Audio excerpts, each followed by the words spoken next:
पूरा देश देख रहे हैं सर। ठीक है, सदन तेरा देश सदन देख तो रहा है। नियमों से चलेगा, नहीं चले नियमों से चलेगा।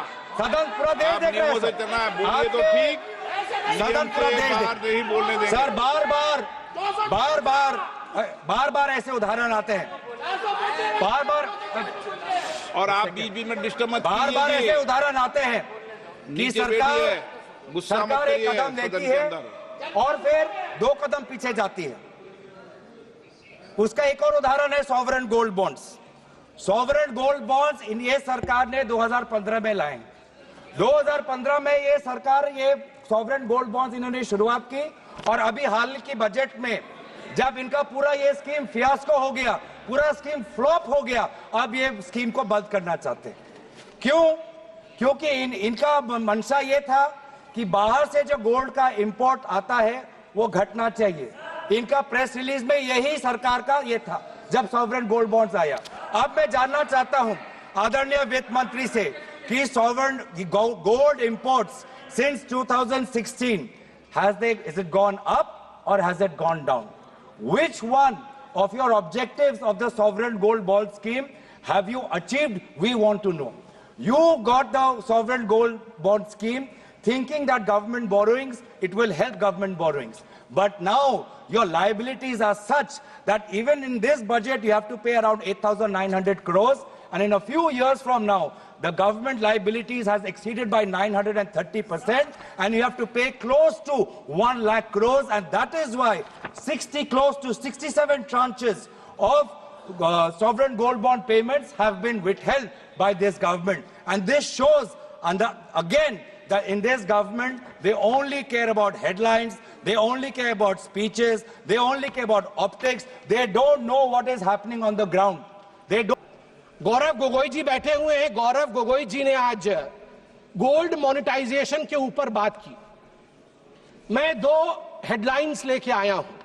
पहला हेडलाइन है इंडियन एक्सप्रेस का मुंबई से जो छपा था जुलाई 8, 1991 का हेडलाइन है, और ये लिखा है शंकर अय्यर ने।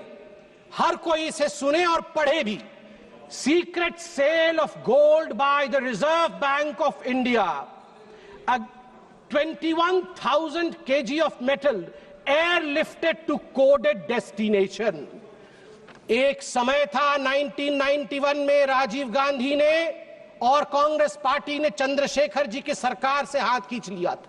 उस समय लिक्विडिटी की अभाव थी, देश में त्राहिमाम की सिचुएशन बनी थी अर्थनीति में, और उस समय पहली बार हिंदुस्तान के ऊपर वो त्रासदी आई थी कि देश के सोना को 67 टन ऑफ गोल्ड इसको गिरवी रखा पड़ा था।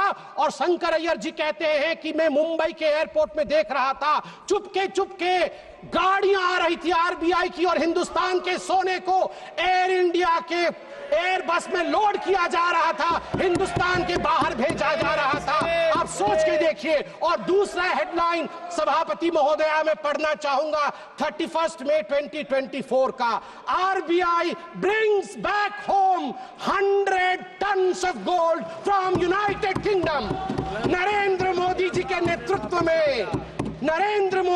नेतृत्व में 1 लाख केजी सोना, 1 लाख केजी सोना बाहर से 2024 मई को हिंदुस्तान वापस आता है।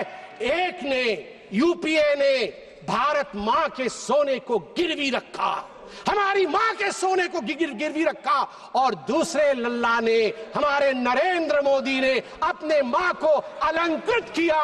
ये होता है फर्क। मैडम सभापति महोदया, मैं एक छोटा सा उदाहरण देके अपने विषय को समाप्ति की ओर ले जाऊंगा। मैं एक और उदाहरण देता हूं।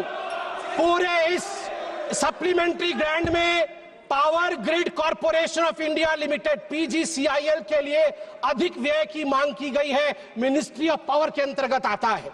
मैं एक हेडलाइन पढ़ता हूं जुलाई 31, 2012 का।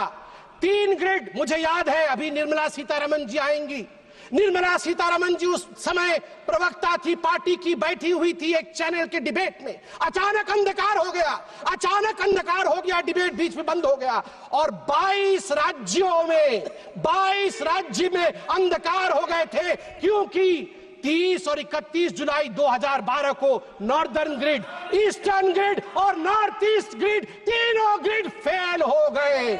700 million people were plunged into darkness. 9% of the world population were plunged into darkness. TMC के लोग बैठे नहीं हैं। 200 मजदूर एक माइन के अंदर बंद हो गए। न जाने कितने लोगों ने जो वेंटिलेटर पे थे उनकी जान उनको गंवानी पड़ी थी। और आज दूसरा हेडलाइन में पढ़ता हूं टाइम्स ऑफ इंडिया का, June 3rd, 2024, India's come a long way since 2012.